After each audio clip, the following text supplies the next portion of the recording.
નમસ્કાર દર્શક મિત્રો, શ્રાવણ માસના પ્રારંભે આપ સર્વેનું શિવ કામના સાથે સ્વાગત છે. પવિત્ર શ્રાવણ માસની શુભકામના. જોઈએ આજના મુખ્ય સમાચાર. પ્રથમ જ્યોતિર્લિંગ ભગવાન સોમનાથ સહિત શિવાલયોમાં વિશેષ પૂજા અને શણગાર સાથે શ્રાવણ માસનો મંગલકારી પ્રારંભ.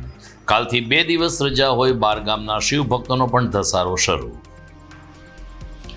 પોલીસની ટ્રાફિક ડ્રાઈવ બીજે દિવસે પણ યથાવત. કાચ ઉપરથી કાળી ફિલ્મ હટાવવા વાહન ચાલકોને કર્યો અનુરોધ.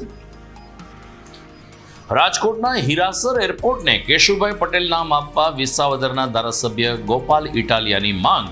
કહ્યું, સરકારે કેશુબાપાના યોગદાનને યાદ રાખવું જોઈએ. અને મેદસ્વીતા મુક્ત ગુજરાત અભિયાનને વેગ આપવા સરકારનું યોગ બોર્ડ સક્રિય.